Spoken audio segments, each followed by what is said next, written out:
unstoppable. Tama po? Yes. So how to become unstoppable, yun ang unang tanong. Tama po. But before we dive into the topic of how to become unstoppable, kailangan malaman natin, sabi nga dito, awaken the lion within. Diba po? So pag sinabing lion, ano bang ibig sabihin nito? Kasi for some, isa lang siyang hayop. Diba po? Isa siyang malupit at saka yung mabangis na hayop sa gubat. Tama po ba? But if we will discuss this in our business context, okay po, according to this po, ang lion po ay, lions are leaders because they demonstrate who they are. They are not afraid of what the other animals will do. Then they go, they are not afraid of what the other animals will do when they go after what they want. Okay po? They do not seek respect. They command respect and authority because they know they should be respected. Okay po? So, ito po yung mindset na meron ng isang leon. Na maganda, ganito din ang mindset ng ating mga natin lahat. Tama po ba? Example, sabi nga po dito, kung balikan po natin yung they are not afraid of what the other animals will do when they go after what they want. So parang sa mga nagro-royal, di ba po, wala tayong pakialam kung anong sabihin ng mga negative sa paligid natin. Basta tayo ay tuloy-tuloy lang. Tama po ba? And yun nga po, ano ba yung mga characteristics ilan sa mga characteristics na meron ang isang leon? Sabi nga po dito, they possess courage, strength, leadership, and bravery. Okay po? And syempre, ano po ba itong mga to? So, nakalagay po dito, people with the lion attitude have courage. Okay po? Ano po ba yung courage? Attitude is what you do, what you think, and what you feel about yourself. Attitude is everything in life because whether you rise or fall, everything depends on attitude. Okay po? Kumbaga, ang isang leon na merong ganitong klaseng attitude, yung courage, okay po, yung wala silang inuurungan, di ba? Sabi nga sa gubat, sino bang mas malaki? Ang elepante o ang leon? Okay po? Sa mga gustong sumagot, pwede po kayong sumagot. Ano po, para mas maging lively po tayo. Ulitin ko po. Sa gubat, sino po bang mas malaki? Ang leon o ang elepante? Elepante po. Elepante Ano po, elepante. Elephant. Sino ang mas malakas? Ang leon o ang hippopotamus? Tipo. Di ba po? Sino pong mas mabilis? Ang leon o ang jaguar? Jaguar. Di ba? Pero bakit ang leon ang tinatawag na king of the jungle? Tama po? Because of his attitude. Kasi ang tingin ng leon sa elepante, hindi niya nakikita itong malaki. Ang nakikita niya dito, pagkain. Tama po ba? Yes, So sir. nakalagay din po dito, people with lion attitude are courageous. They are courageous to stand for what they believe. They are brave to go a different direction when everyone else is going another way. Di ba? Kaya nga po, ang tingin ng ibang tao, lalo na sa mga hindi naniniwala sa ginagawa natin, dahil nandun sila sa nakagawian na. Tama po yung employment. Ang tingin nila sa atin, kakaiba. Tama po. Pero sabi nga po dito, ang lion, they are courageous to stand for what they believe. At kayo po yun. Tama po. Dahil ginagawa nyo, o ginagawa natin itong negosyo na to, tama, na salungat sa mindset or sa thinking ng iba, nag-stand out or mag-stand out tayo in the future or in the near future dahil dito sa ginagawa natin, naniniwala tayo na mas mabilis natin makukuha yung success. Tama po? And sabi nga po ulit dito, they are brave to go a different direction when everyone else is going another way. Okay? They are willing to face their adversaries and challenges even if they are scared. Okay? Sino nga ba naman ang nag-join dito sa Royal or sa ganitong klaseng business na nandun agad yung yung kumpiyansa na magbabago ang buhay niya dito. Di ba lahat naman talaga sa nagsisimula sa ganitong klaseng negosyo kinakabahan? Tama po? Sa lahat ng bagay, kapag first time natin, lahat yan nakakakaba. Tama po? Tama po. Kahit nga yung yung unang pagsakay mo ng bisikleta, di ba kinakabahan ka? Tama po ba? Hindi mo alam kung anong una mo itataas, yung kanang paa o yung kaliwa. Tama? At saka nagkakaroon ka pa ng imbalance. Tama? Pero as you go along the way, nasasanay ka na, nakukuha mo na yung tamang habit, sumasabay na yung katawan mo, feeling mo yung bisikleta at ikaw ay iisa na, hindi mo na iniisip kung paano mo gagawin ito. Ang iniisip mo na ngayon kung saan ka pupunta. Tama po? So yun po yung mindset po na meron ng isang leon, na courageous na leon. Tama po ba? And according to this po, people with lion attitude are symbols of leadership. Okay? Ano pong ibig sabihin nito? Sabi nga po, lions are leaders who lead the rest of the animals. Kasi di ba merong lion, merong sheep, di ba? Merong mga ganong klaseng animal. Tama po. Sabi po ni Ronda, lions are leaders. Tama po. So yan. Ang ibig sabihin lang po nito, kung i-define natin further, sabi nga po dito, one common thing with all leaders is that they were once followers. The only thing that changed is their attitude. How they viewed life changed. How they saw themselves changed. If you are going to be a leader, then you must work on your self-image. Okay po? Ulitin ko po. Ang leader po, o ang isang magaling na leader, bago sila naging magaling na leader, naging magaling po muna na follower sila. Tama po? At naniniwala po ako na yung mga nandito po ngayon, di ba? Marami po tayong pwedeng gawin, di ba? Pwede kayong nanonood ng TV ngayon, naglalaba, nagluluto, or whatever. But because binigyan kayo ng instruction ng inyong leader at kayo ay nag-follow, ibig sabihin po, kayo na po yung susunod na magiging magaling na leader. Because for now, you're acting as a good or as good followers. Ganyan din po kami nagsimula nung dito sa negosyo na to. Kasi personally, wala naman po akong kaalam-alam sa ganitong klaseng business eh. Sa totoo lang, nine-negative ko nga po ng misis ko eh. Dahil ang tingin ko po talaga dito sa ganitong business ay yak kadiri. Pasintabi na po ha. Yung po talaga yung tingin ko dito, yak kadiri. Kasi feeling ko, ginagawa lang to ng mga taong walang magawa. Tama po? And according to this po, leadership begins with self-discovery.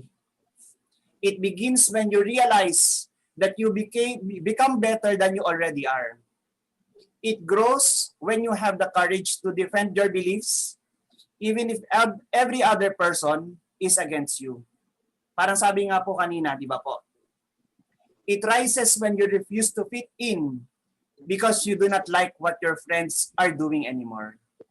Okay? So ito po yung getting out of your comfort zone.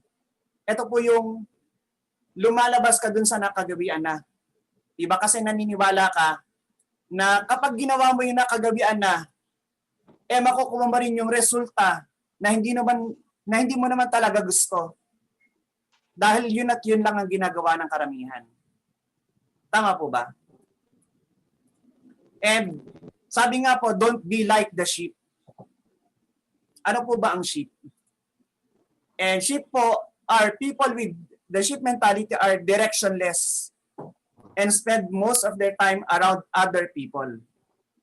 Okay po? Ibig sabihin ng other people, most of the time, kasama sila nung mga ibang may mentality na sheep. Okay po? Their self-beliefs are founded on what people close to them say about them. Okay? Ulitin ko po. Their self-beliefs are founded on what people close to them say about them. Kumbaga, ang naging identity nila sa sarili nila ay binabase nila doon sa paniniwala ng mga taong nakapaligid sa kanila. Parang kapag sinabi ng magulang sa anak, yung lumalaking bata, ano po, pag sinasabi parati ng magulang sa anak na ang tanga-tanga mo, ang bobo mo, ang bagal mong kumain, etc. Okay? Yung may sheep mindset, tatanggapin na lang yon. Hindi niya i-refuse. Hindi niya sasabihin sa sarili niya, hindi naman totoo yan, mabilis akong kumain. Hindi naman totoo yan, matalino ako. So again, ang merong sheep mindset, tatanggapin na lang yon. At sasabihin nila sa sarili nila, totoo yung sinasabi ng tao sa kanila. Tama? But if you are a lion, you will refuse. Kasi iba yung belief system mo. Iba yung paniniwala mo sa sarili mo. Kahit anong sabihin ng tao, halimbawa, sabi sa'yo, wala ka namang kwenta. Okay? If you have this lion mindset, ang sasabihin mo sa sarili mo, sino may sabing wala akong kwenta? I'm created in the image and likeness of God. Tama po? So kung ito yung parating sinasabi mo sa sarili mo, nagmamanifest sa'yo yung lion mindset o yung lion mentality. Tama po? So, ano pa po bang kasunod? Meron po akong i-share sa inyo na sobrang gandang formula or yung secret formula for success. Excited na po ba kayo? Sobrang simple lang po nito. But if you will be aware of it, mag-change totally, dramatically yung takbo ng buhay nyo. Okay po? So ito po yung formula na E plus R equals O. Meron po ba dito naka-encounter na ng formula na to? Pa-thumbs up nga po kung may naka-encounter na dito. So parang wala pa. Ano po? Ang E plus R equals O, this stands for events which we do not have control. Halimbawa, umuulan, mainit, na-reject ka, etc. May nag-pay in sa'yo. Event yon na wala kang control. Tama po? And yung R stands for your response. Ito yung meron tayong control. Tama po? Mainit. Either nag-stay ka na lang sa bahay or alis ka pa rin, magdadala ka lang ng payong. Okay? And then yung O stands for outcome. Actually, maikli lang po itong ating training today para po ma-reiterate natin itong formula po na ito. Okay po? Para wala po tayong sisisihin, wala tayong ibang sisisihin, kundi yung response natin sa sarili natin. Tama po? So, kagaya po nito, sa formula na E plus R equals O, ang 1 plus 1 equals 2. Tama po ba?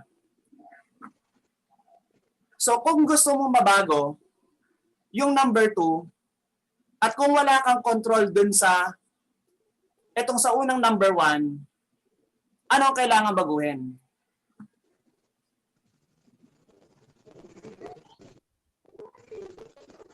May gusto po bang sumagot? Ulitin ko po yung tanong.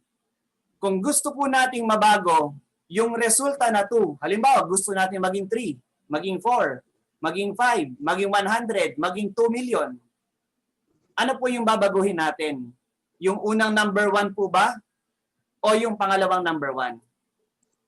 Tama po, yung the next number 1 po. Kasi ito yung meron tayong control. Tama? Meaning, lahat po tayo, maraming na experience na ganito. Ito po yung mga events na nangyayari sa atin na hindi natin talaga may iwasan sa negosyo na to. Yung ma-Indian, ma-reject, mainit na panahon, maulan na panahon, may baha, Siyempre, pag online na, yung gadgets, cellphone, walang computer, etc. Di ba po? Meron dyan, siyempre, hindi naman lahat ng coach ay active. Di ba? Hindi lahat ng upline active. Meron nga dyan, yung pagka-pay-in mo, nawala na yung upline mo or yung coach mo. Tama po ba? Meron din naman dyan, na yung nag-invite sa kanya, feeling niya mas magaling pa siya. Tama po? Yung tingin nila hindi magaling ang coach nila. Tama? So kung ganito po, yung events na nararanasan ng karamihan at may gusto tayong magbago, di ba po, sa ating outcome, kasi kung ang maging response po natin, syempre, ito po yung sample ng mga negative responses. Mag-quit, damdamin, tamarin, magbigay ng maraming excuses, mainggit, tumigil na din, syempre, magyabang at hindi makinig sa coach nila dahil nga feeling nila mas magaling pa sila. Diba? I'm sure ang magiging outcome po nun, either pagtatawanan sila ng negative sa buhay nila, bokya, walang kita, di ba po? Walang income, kulelat, ganun pa rin ang buhay.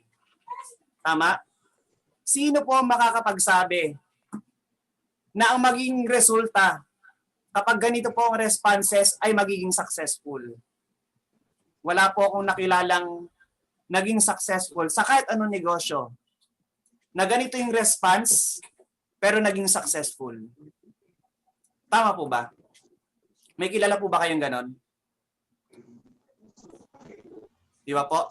So, ibig sabihin, kung gusto nating mabago yung outcome ng business natin na Royal, ang kailangan nating baguhin ay yung response natin. Dahil kahit anong gawin natin, di ba po, may experience natin itong mga ganitong klaseng events. Meron pa nga dyan, nagbibigay ka na nga ng serbisyo sa grupo mo, mamasamain pa nila. Tama? Yung bang tipong magkamali ka lang ng konti, katakot-takot na pangungutya na yung sasabihin sa'yo, meron pong ganon. Meron nga po kaming tinulungan. Sabi sa amin, Coach, hindi po ako marunong mag-encash. Okay lang po ba tulungan niyo ako mag-encash? So, ang ginawa ko po, ginaid ko siya sa pag-encash. Tinawagan ko po siya. Binigyan ko siya ng instruction kung paano niya gagawin yon. Yan po, nasa Visayas po ito eh. Okay? Ngayon, nung binigyan ko siya ng instruction, sabi niya, okay na coach, nagawa ko na. Sabi niya ganon. Yun pala yung encashment niya, yung cheque niya, hindi niya na-direct dun sa Cebu office. Hindi niya na bago yung head office. Ibig sabihin, yung cheque niya, dun lumabas sa head office. Diba po? Pero malinaw dun sa instruction ko na binigay sa kanya, na kailangan niyang baguhin yon. Aba, biruin niyo po, katakot-takot na mura yung natanggap ko sa kanya. Mag-email siya sa IT department requesting na yung check niya na nililist sa head office ay either sa Cebu office or i-deposit na lang sa kanya. Ano po kung ano naging response niya? Nagali pa. Diba? So kung kayo po makaka-experience ng ganon, ano po kayang gagawin nyo? Baka yung iaawayin na. Tama po ba? Diba? Ang hirap nung ganon. Pero sabi nga, kung leader tayo, di ba po, kalmado lang. Hindi tayo magpapadala dun sa negative na emotion ng iba. Tama po ba? So yun po, napakasimple lang po. Kung gusto natin na magbago yung outcome o yung resulta ng buhay natin, meron pong kailangan baguhin sa responses natin. Di ba po? So, ang may re-recommend po natin, syempre yung mga negative, tatanggalin na po natin yon. Ang request natin na responses. Pag na-injure ka, sabi mo sa sarili mo, okay lang, mahirap. Okay lang, marami pa naman kasunod. Tama po? Pag na-reject ka, di bale, mag-join ka din. Pag mainit ang panahon, wala kang pake, tuloy lang. Or kung maulan, Buti na lang, hindi mainit. O, di ba? Positive thinking pa rin. O kaya naman, pag walang gadget, isipin mo na pag-iipunan mo para makabili ka ng mga ito. Yes, correct po si Ma'am Adele Soronda. Sabi niya, our best enemy is our own self. Okay po. Actually po, last Thursday, sa PEC natin, sa naka-attend, napakinggan na po ito. Itong ganitong idea. Parati lang po nating i-reiterate na talaga ang totoong battlefield ay yung sarili nating mindset. Tama po. So yan, sabi nga, pag inactive ang coach, sabi mo sa sarili mo, sa akin nakasalalay ang negosyo ko. Okay? Kapag nakikita mo na hindi magaling ang coach mo or may limitation yung kanyang leadership, isipan mo, magtutulungan kami. Kasi I'm sure, lahat tayo may sarili tayong kanya-kanyang weaknesses. Tama po? Kaya nga sabi ni Coach Benedict, ni Mentor Benedict last Thursday, lahat tayo may kanya-kanyang weaknesses, lahat tayo may kanya-kanyang strengths. Ang idea is pagsamasamahin natin yung kalakasan natin. Kaya nga teamwork makes dream work. So yun po. So ngayon, ang tanong, paano ba maging lion? Simple lang po. Okay po. It may sound very simple and yet mahirap po siyang sundan lalo na kung wala kang support group at saka wala kang humility sa sarili mo. Di ba po? At lalo na kung bago ka pa lang sa negosyo na to. Tama po. Is number one, we aspire. Diba? Kailangang alam natin kung ano yung gusto natin in the future. 20, 30, 40, 50 years from now. Marami nga po nagsasabi ng mga business tycoon or mga business consultants na ang usual mindset ng mga Pilipino ay short term. 1 year, 2 years, 3 years, 5 years, doon lang nagkikreate ng plano sa ganong kahabang taon. Tama po? Pero ang mga Hapon, ang iniisip nilang mindset ay yung long term, sobrang long term na hanggang next generation iniisip na nila kung paano yung magiging impact nila sa next generation nila. Ganun sila mag-isip. Kaya nga, hindi nawawala yung energy or yung excitement. Diba? Kapag nakikita mo kung ano yung gusto mo mangyari, hindi lang sa'yo, hindi lang sa pamilya mo, pero sa angkan na darating na galing sa'yo. Okay po? So again, aspire.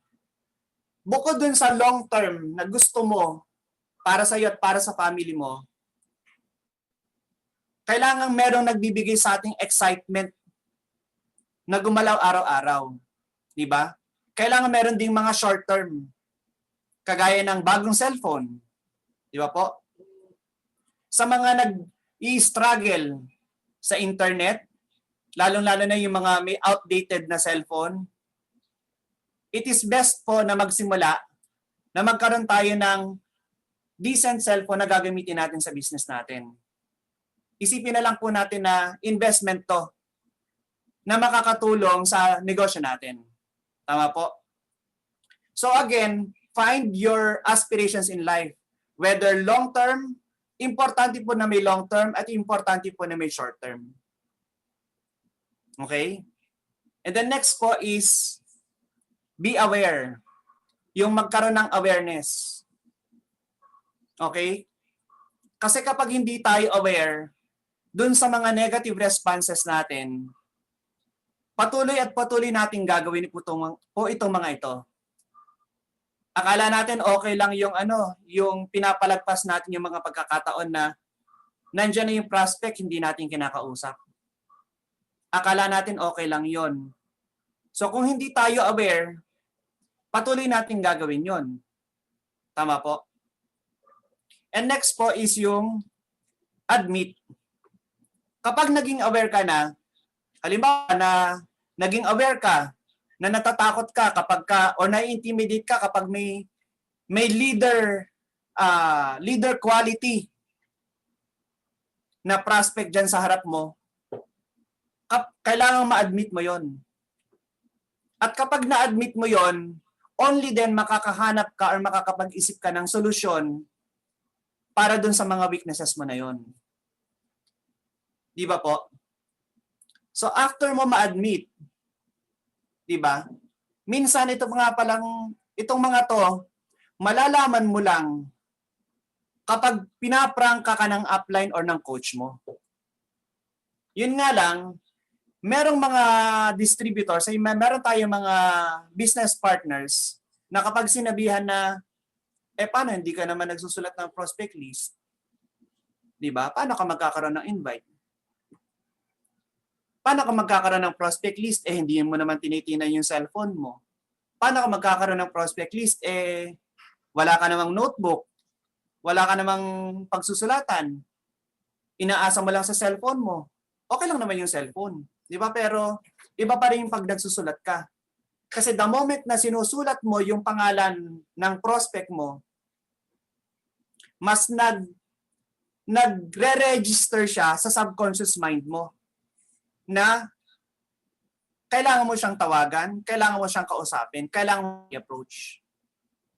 Di ba? So kapag sinasabihan ka ng ganito at hindi mo ma-admit na mali yung ginagawa mo or hindi mo ma-admit na tama yung sinasabi ng upline mo at ang naging response mo meron namang Facebook Pwede ko naman dong balik-balikan yung mga prospect ko. Di ba? Paano ka ngayon magkakaroon ng monitoring system kung na-invite mo na siya o kung na-follow up mo na? Kung wala kang binabalikang listahan. Tama? So kung patuloy tayo sa ganung klaseng response, hindi natin ma-admit, wala tayong mababago doon. Okay po? Pasensya na po, bulol po yung aking mic. Yan. And next po is absorb. Kung ano man po yung mga assessment na ibibigay sa atin ng ating coaches, ng ating mentor, kailangan natin yung i-absorb. Kailangan nating tanggapin. Kailangan nating i-internalize. Diba? Kasi kapag ka naging connected ka emotionally dun sa assessment sa'yo, saka mo palang marirealize na may kailangan kang baguhin sa sarili mo. Tama po. And then next po, after absorbing yung mga sinasabi sa learning, sa training, sa seminar, kailangan makapag-adapt tayo dun sa kultura, especially sa kultura ng meron ng grupo. Kasi kung wala tayo, hindi tayo part ng culture, ng winning culture ng group, you will feel left behind. At pag nakita yun ng grupo mo na hindi ka nakikijoin dun sa kultura ng grand mentor o ng group natin, ng Team Phoenix natin, ganon din yung gagawin nila sa'yo. Tama po. Sabi nga po monkey sees, monkey do. Okay po? Again, these are very basic na teachings or na mga learnings, pero minsan nakakalimutan po natin. Tama po ba? And next po is allow. Allow yourself, allow your team, allow your company, allow your products, allow everything about your business to be part of your life. Diba? Kasi kung halimbawa, yung business lang ng left and right ang ginagawa mo, pero hindi mo tinatanggap sa sarili mo or sa sistema mo yung ganda ng produkto, yung ganda ng marketing plan, or yung ganda ng management team, diba? Hindi ka 100% doon sa negosyo. Magkakaroon ka ngayon ng binibigyan mo yung sarili mo ng opportunity na ma-negative, di ba? Halimbawa, napakaganda ng marketing plan natin, di ba? Project maximize na nga lang, panalo na. Di ba? Pero kapag ka sinabihan ka ng iba na ay mas maganda yung products namin, US-based. Meron pa nga kami libro, di ba? Kapag inalaw mo at in-entertain mo yung ganong klaseng information at hindi mo inalaw yung produkto mo na maging parte ng buhay mo, mag-give in ka sa kanila or mag-give up ka sa negosyo ng Royal. Kaya kailangan hindi ka 100% dito, kailangan 101%. Tama? Para ma-negative ka man ng 1%, 100% ka pa rin. Okay po? And next po is arrange. Arrange a plan. Kapag ka na-allow mo na yung sarili mo, na-absorb mo lahat, yung mga every details po ng negosyo natin, natanggap mo sa sarili mo yung weaknesses mo, yung strengths mo, naging aware ka sa mga ito, nagawa mo na lahat. All you have to do is arrange a plan na susundan mo. Hindi kasi pwedeng, ang dami mong natutunan, pero wala kang ginagawa. Di ba po? Marami po kasi sa atin na nagsimula ng matagal na sa negosyo na to, pero hanggang ngayon wala pa rin significant result na nangyayari. Pasintabi na po, pasensya na po. Bato-bato sa langit. Ang tamaan po ay, pasensya na po. Ang tamaan po ay dapat lang. Kasi minsan kinakailangan natin na merong tumatapik sa atin na malaman natin kung ano yung realidad. Di ba po? After arranging a plan, okay po, you have to apply. At kailangan parati ka nakadikit sa grupo mo. Kailangan meron tayong mahanap na accountability system na mag-a-anchor sa'yo dun sa ginawa mong plano. Example po, sino po ba dito yung malapit na mag-birthday? Meron po ba dito? May magba-birthday po ba dito ng August bukod sa akin?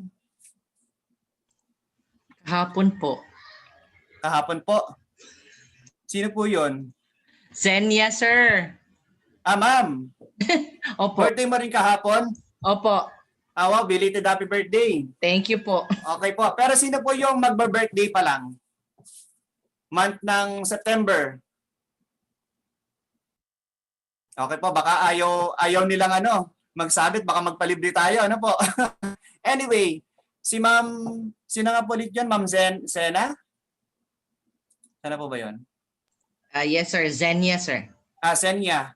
Yes, sir. Kunwari ma'am, di ba magkalapit lang tayo ng birthday. Birthday mo kahapon, ako birthday ko ng August 6. Di ba Opo. po? Opo. Ngayon, kunwari sabi mo, o sabi ko, next year sa birthday ko, pag wala ng pandemic, ililibre ko lahat ng nasa Zoom meeting na to. Magkikita tayong lahat sa Pico de Loro, magsiswimming tayo doon, maghahanda tayo ng bonggang-bongga, di ba? Tapos, mag-hire tayo ng banda, ganyan, di ba? Nag-announce ako ng ganon. Tapos ikaw, ma'am, wala kang in-announce. Quiet ka lang. Di ba po? Fast forward. Magtatapos na ang July. Sa tingin niyo po, ano nang nararamdaman ko? Excited. Bukod sa excited, syempre kinakabahan na ako kasi ang dami kong Sa gastos. pinagsabihan na ililibre ko, di ba? Excited sa gastos? Tama po. So yun po yung tinatawag na accountability. Dahil nag-announce ako, mas mataas yung chance, although hindi 100%, mas mataas yung chance na manlilibre ako kumpara kay Teacher Senya. Tama po ba? Kasi nag-create ng accountability system sa sarili ko. Ganon din po dito. Kung ano yung in-arrange yung plano, kausapin mo yung upline mo. Sabihin mo, upline, ito yung plano ko. Pero make sure na naka-align ito sa plano ng grupo mo. Tama po. Kasi kung ina-aspire ng upline mo or ng coach mo na kumita ka ng 1 million sa isang taon, pero ang gusto mong plano ay kumita ka ng 1 million within 5 years, hindi magiging tugma yung galaw nyo. Tama po. So kung gusto mo or kung gusto nyo ng grupo nyo na maging align kayo sa isa, arrange a plan na merong alignment. I-consult mo sa coach mo. Magtanungan kayo. Tama po ba? And then, kaya nga po tayo nagkakaroon ng vision casting, ng goal setting na ina-announce natin para ma-inject yung accountability sa atin. Di ba po? Bilang financial planner, meron po kaming training outside Royal na ang participants po a-attend ka lang ng training. Magbabayad ka pa ng 15,000. Okay po? Bakit? Kasi yung 15,000 pesos na yon, ang palit nun, yung coach dun sa speaker, yung coach dun sa event, magkakaroon siya ng accountability sa'yo at ikaw sa kanya na mag-uusap kayo first day of the week. Yun yung magiging kasunduan. Kapalit ng 15,000. Ang promise ng coach or ang promise nung mentor, bibigyan kanya ng resulta or tutulungan kanya na magbigyan ng resulta ng mas malaki dun sa usual na natatanggap mo. Tama po. So yung 15,000, yun yung anchor para maging accountable ka sa plano mo.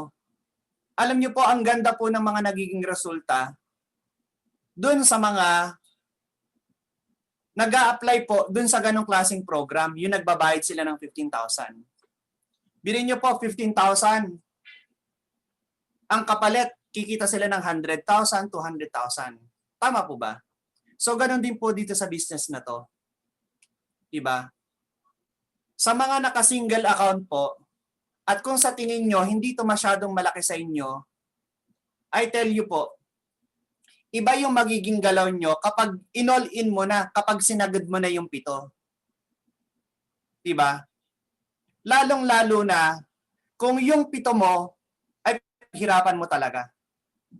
Kasi mas magbibigay ka ng importansya dun sa business na sinimulan mo. Parang tissue paper po yan eh. Kapag nagpunta ka sa McDonald's, binigyan ka ng maraming tissue paper, hindi mahirap sa'yo na iwan yung tissue paper na binigay sa'yo dun sa table. Pero, kapag bumili ka ng tissue paper dun sa vending machine, naglagay ka ng 5 piso or 10 piso para makabili ng tissue, I'm sure, kahit sa huling piraso niyan, itatago mo yan sa wallet mo para magamit mo. Kasi may value sa sayo. Di ba po? So, ganun din po sa Royal. Kapag bibigyan mo ng mas malaking value yung negosyo mo, mas bibigyan mo siya ng pagpapahalaga. Kaya again po, sa mga nakaisang account, I suggest po itodo nyo na. Kung pwede nga lang po, pati pamilya nyo, isagad nyo na rin, 7 sila. Okay po? Kung malalaman nyo lang po, sa amin, ako naka-7. Si Mrs. naka-7. Si nanay na naka-7. Ang tatay ko naka-7. Mga pinsan ko naka-7. Lahat kami naka-7. Kulang na lang pati aso at pusa. Kuha na namin ng 7. Pwede lang. Di ba po? Pero during the time na pwede pa yung mas marami, nako, mas marami pong binili namin. Okay po, Teacher Senya. Yan, sa 4 p.m. po na RBP, meron po kayong guest. Okay po. So yun po. So going back, we need to find an anchor, an accountability system. Whether dun sa value na nilabas natin, kung isa ka pa lang, 2, 3, sagarin mo na, mas totodo ka dito. I-announce mo sa grupo mo, sa coach mo, kung ano yung plano mo. Okay? Ganon din sa pamilya mo. Mangako ka na. Sabihin mo, pwede mo sabihin na, anak, Di ba madalas tayo na nanonood tayo ng movie every Sunday nung wala pang pandemic? O kaya, pwede mo sabihin sa husband mo na o sa asawa mo na, Han, wag muna tayong mag-date every Saturday. Hataw muna ako ha. Pero I promise you, after 1 year, pag nakapag-create ako ng momentum, magde-date tayo sa Singapore. O di ba? So yun po yung accountability system. Yun po yung anchor na makapanatili sa'yo na in line dun sa ginagawa mo. Tama po.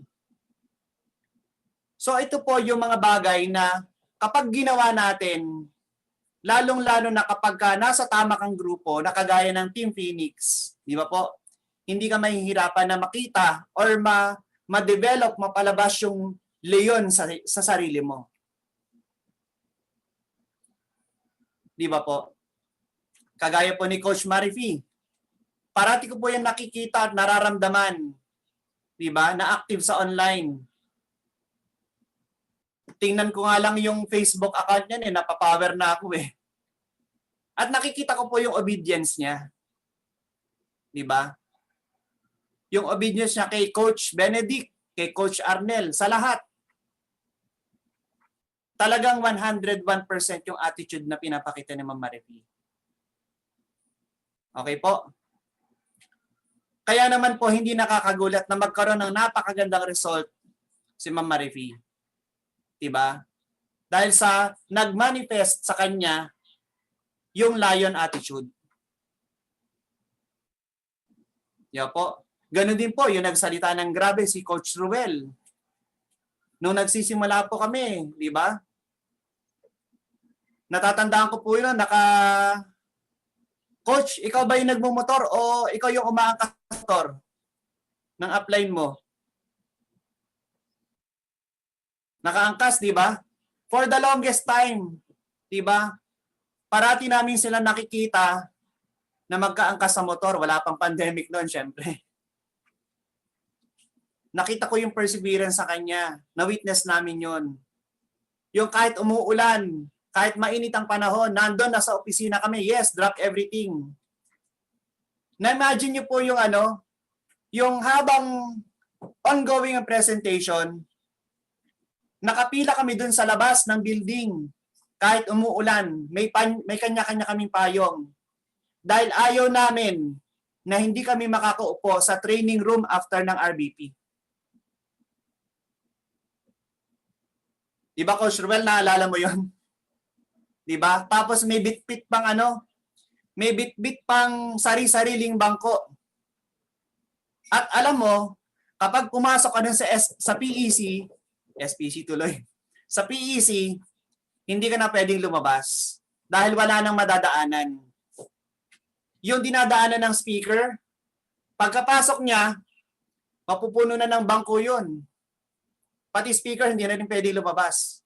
Kapag lalabas siya, kailangan niyang lakaran yung mga nandun, audience. Ganon yung sitwasyon noon. Ganon yung attitude noon. At yun din yung nakikita ko sa inyo ngayon. Diba? Oras ngayon, diba? Anong oras na? 4:00. Diba ang sarap matulog ngayon? Ngayon dito sa amin, medyo malamig-lamig. Diba? Ang sarap kayang matulog. Yan, tama. May baon ako, skyflakes and candy na at tubig. At yung kahit ihing-ihi ka na, pipigilin mo. Tama. Wala mo nang tulugan po, mentor. Tama.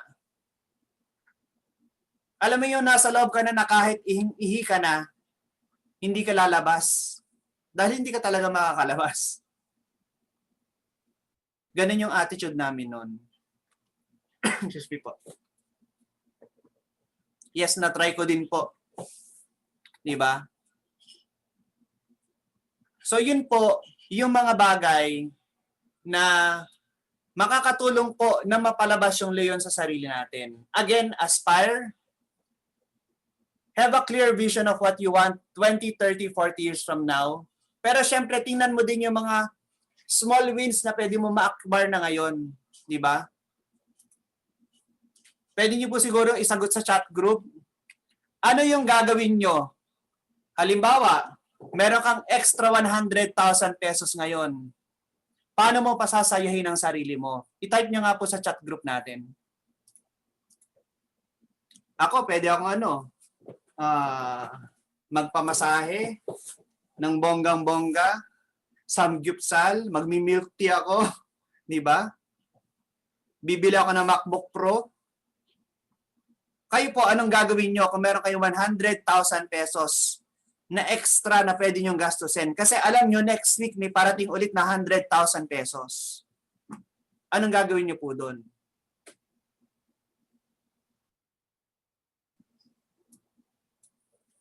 Bili po ako additional MacBook para sa anak ko, online school po. O, di ba? Sino po? Alam niyo po, yung the mere fact na tinatype ni Ma'am Marifi kung ano yung gusto niya, di ba? Mas nare-reiterate yun sa subconscious mind niya. Yan, kain, gatas, kain, gala, gadgets. Okay po? Do a favor to yourself. I-type niyo po kung ano yung gusto niyo. Kasi makakatulong yon na maging accountable ka sa gusto mo. Kasi kung nahihiya ka pa lang sa pagtatype, mahihiya din yung pangarap mo. Sa totoo lang po. Kung yung pag-a-announce or pagde-declare pa lang hindi mo magawa, ay yung pagkuha pa kaya. Diba? Kasi parang sinasabi mo sa sarili mo, ba't ko itatype? Eh hindi rin naman magkakatotoo. What's the point, diba? Pero ang suggestion ko, labanan mo yan. Labanan mo yung negative self-talk. Diba? Kapag naiisip mo na, ba't ko itatype, hindi naman magkakatotoo, itype mo lang. Kahit hindi mo alam kung paano mangyayari yun sa'yo, the more na nilalabanan mo, yung negative, magiging open ka ngayon, magiging open yung mind mo sa mga possibilities at opportunities para magkatotoo yung gusto mo. You know, i-down payment ko sa pampagawa ng mansion, o di ba? Travel, shopping. Yan po, ganyan. Wag po kayo mahihiya kasi pangarap niyo po yan. Okay po? Sino po dito? Yung, yan, IMAX, IMAX, NMAX. Bilang ko si Rowel ng NMAX. Sino po dito? Taas po ang kamay. Nung tinype pa lang niya, na-excite na siya. Diba? Yun po yun. Psychologically, diba nandito po yung totoong battlefield. Pero if you are aware, naninegative mo yung sarili mo, pwede kang gumawa physiologically para makontra mo to. Diba po? Sa kinakabahan, sa mga kinakabahan, halimbawa, sinabihan ka ng coach mo na, ikaw mag-i-intro sa akin mamaya. Di ba po? Pag sinabihan ka ng coach mo na ikaw ang mag-i-intro sa akin mamaya sa RBP ko, Ma'am Marifi, kailan bang RBP mo? Nakamit ka, ma'am? Every Monday and Friday po, mentor, every 8 o'clock. Okay po. Monday and Friday, 8 o'clock. Di ba, syempre, nag-a-assign po kayo na mag-i-intro sa inyo. Meron po ba kayong kagrupo dito? Yes, madami po. Okay po. Sasabihan po ni Ma'am Marifi, Coach, partner, ikaw mag-i-intro sa akin mamaya. Meron po tayong kasabihan. Tandaan niyo po ito. Isaksak po natin dito. Ano po ito? Gawin mo muna bago kakabahan. Tama. Umuo ka muna bago kakabahan. Yes. Kasi the more na in-entertain mo yung kaba, mas lalaki yung kaba. Okay po. I-challenge ko po yung grupo ni Ma'am Marifi. Ma'am Marifi, sino yung gusto mo mag-intro sa'yo sa next RBP mo? Sabihan mo na ngayon. Yung O, nag-i-intro. kinakabahan na yung iba dyan, di ba? Nako, baka ako, wag sana ako, di ba? Nakaka-proud. Di ba po? Nakaka-proud. Kidding aside, pwede nyo pong gawin after ng training na to. Kapag ka in-entertain natin yung kaba, mas may isip natin yung mga masamang mangyayari. Tama. Di ba? So, hindi ka ngayon lalabas dun sa comfort zone mo. Ako pong iniisip ko noon, okay lang na magkamali ako. Total, hindi naman ako speaker, mag-i-intro lang ako. Di ba? Tama eh. Maliban ng guess, kung tama o mali yung sinasabi ko. Di ba po? Total, lalo na kung wala kang guess doon. Mas lalo kang umoo. Kasi wala namang effect sa'yo yun kung magkamali ka.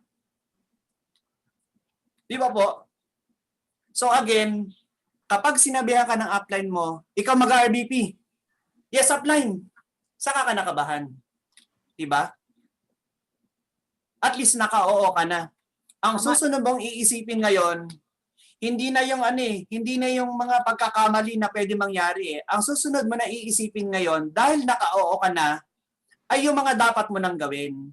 Ang iisipin mo na, magpiprepare ka ng slide, ipiprepare mo yung testimony mo.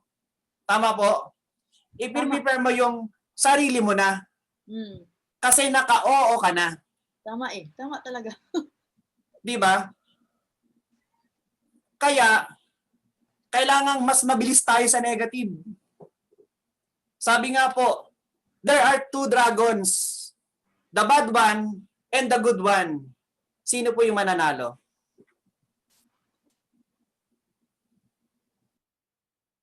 Ang mananalo, yung pakakainin mo. Diba? Kung pinakain mo yung bad dragon, mananalo yun dun sa good dragon. Yes. Kung pinakain mo yung negative sa katawan mo, mananalo yung negativity sa'yo. Diba? Kung babalikan po natin itong how to become a lion, magsisimula po yan sa awareness. Kasi given na yung alam na natin kung anong gusto natin, yung mga aspirations natin Pero kung hindi ka aware, kung hindi tayo aware, na ganun pala yung galaw natin, hindi natin mababago yun. Pero mangyayari lang yon, yung awareness, bukod sa self-realization, minsan hindi natin nare-realize, ang makakapagpa-realize lang sa atin ay yung ibang tao, especially yung coach natin. Di ba po? So kung hindi tayo magiging open sa assessment ni coach, wala, ganun pa rin. Next year, ganun pa rin. Di ba po? So yun po. Palabasin ng leon, umuo ka muna bago ka kabahan. Di ba? And I'm sure, little by little, masasanay ka dun sa mga mahihirap na bagay. Parang pagbibisikleta, di ba po? Sa simula nakakakaba. Sa mga hindi marunong. Pero sa mga marunong na, ay grabe nung elementary ako, ang isip ko nun, uuwi na ako kasi magbabike ako. Pero nung nagsisimula akong magbike, kinakabahan ako. Siyempre, pwede akong madapa, pwede akong magsubasob. Pero nung nakakapag-bike na ako hindi ako nakahawak sa manibela, iba na-enjoy mo na. Ganon din po itong negosyo na to. I-goal mo na dumating yung time na addict ka na sa pagpe-present ng business. I-goal mo na maging addict ka na sa pagbibigay ng testimony ng sarili mong buhay. Only then, kapag ine-enjoy mo na, saka mararamdaman ng kausap mo yung sincerity, yung puso. And I tell you, pag dumating yung panahon na yon, sasabog ka. Diba? So yun po yun. Pero kung sa ngayon pa lang, parati tayo nag-hold back, parati tayong kinakabahan, parati tayong coach saka na lang, coach wag muna ako. Yung simpleng partner, ikaw na muna mag-prayer. Opening prayer lang. Ay coach wag mo, nahihiya ako. I tell you, isuntok mo sa buwan, itaga mo sa bato, hindi ka magsasucess dito. Di ba po? So yun po yun. Kailangang palabasin yung leon sa inyo.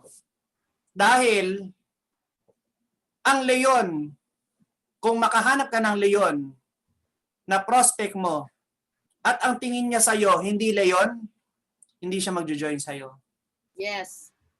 Kung ang tingin ng leon mong prospect sa'yo ay sheep, sasabihin niya, magjo-join ako sa business mo pero hindi sa'yo. Tama eh. Kasi ang leon, susunod lang yan sa kapwa leon. Pero may technique po tayo dyan. Kapag hindi ka pa leon, dumikit ka sa leon. Yes. Diba? Kapag hindi ka pa addict at gusto mong maging pusher, dumikit ka muna sa addict at pusher. Diba? Sa mga kagrupo po ni Sir Ruel, kung meron man po dito, dikit lang po kayo ng dikit sa grupo ni Sir Ruel, ni Coach G. Ganon din po sa grupo ng Mama Marifi. Dikit lang po kayo ng dikit.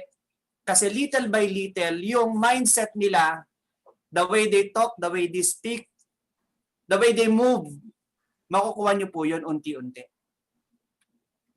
At lalo na kapag nakapag-create na tayo ng powerful culture, winning culture, mahihiya ka nang gawin yung ginagawa, mahihiya ka na hindi gawin yung isang bagay na ginagawa na ng karamihan po natin. Kaya doon po pumapasok yung importance ng meeting after meeting. Diba? Kasi sa meeting after meeting, napipilitan ka magsalita. Diba? Napupush ka. Pero kung iiwas ka, ay, maglalag out na ako kasi after nitong RBP, may meeting after meeting pa, pagsasalitain na naman ako. Diba? Kung ganun ang mindset mo, hindi ka mag-grow. Mananatili kang nandyan lang. Hindi ka makaka-attract ng leon. Makachamba ka man, hindi yan magtatagal. Hindi yan susunod sa'yo. Di ba po? So, I claim that since kayo po yung nandito ngayon, kayo po yung nag-yes upline, kayo yung nag-yes coach. Di ba? I claim po na kung sino man yung nasa Zoom webinar ngayon, kayo na po yung mga susunod na magpa-platinum sa Royal Business Club. Kaya i-claim nyo na po yun. Okay po? At sa mga nagtatype po dito, yan, kagaya po ni Teacher Annalisa Villabiles, ay grabe claim it. Alam nyo po, by doing so, si Teacher Annalisa, the moment na nag-type siya ng grabe claim it, sinusuportahan niya yung mindset niya. Hindi, actually, nakakatulong siya sa akin. Yung mga ganitong klaseng affirmation, di ba? Yung grabe claim it, dapat yes lang ng yes. Nakakatulong yan sa amin, sa mga speaker. Pero more importantly, nakakatulong yan sa inyo. Kayo binuboost nyo yung mindset nyo. Kaya do yourself a favor. Pag may napakinggan ka na positive, pag may napakinggan ka na tama, pag may nakapakinggan ka na nag-a-agree dun sa gusto mo, sumagot ka. Kasi ang una mong tinutulungan, yung mindset mo. Secondary lang yung tulong sa speaker. Diba? Kasi nakaka-boost ng ano yun eh. Nakaka-boost yun ng moral ng speaker. But more importantly, ang tinutulungan nyo, yung mindset nyo. Tama po. Game on. O, diba po? Press on. Diba? So magtulong-tulungan po tayo. Tulungan nyo po yung sarili nyo. Tulungan nyo po yung mentors nyo. Tulungan nyo po yung cross lines. Magtulong-tulungan po tayo. Tama po? Yan. So, ito po yung mga, kung babalikan po natin, aspire, aware. Pinilit ko po na gawin yan lahat na letter A para mas madaling matandaan. Yan. So, I claim po na ang mga magsusunod na magte-testify dito ay manggagaling po sa Zoom webinar meeting na to. Okay po, kung kayo po yon, i-claim nyo na. At syempre, dahil magsasalita ka, kasi dahil meron ka narating na, meron ka nang na-achieve sa negosyo na to. Tama po. Kaya i-claim mo na. O yun, may pumapalakpak. Okay? So yun po yun. Kaya po, again, have an open mind. Be humble to your coaches, to your uplines. Kung ano man po yung mga nakagawian na natin na hindi naman nakakatulong sa atin, tanggalin na po natin yon. Di ba po? At palitan natin ng mga bagong winning habits na makakatulong sa responses natin sa bawat pagkakataon or bawat events na ma-experience natin. Okay po. So yun lang po. With that, thank you very much. Thank you everyone. At sa mga may questions po, kung may mga questions po kayo, pwede niyo pong itanong dito. Okay po, thank you everyone. Okay po. Back to you, host.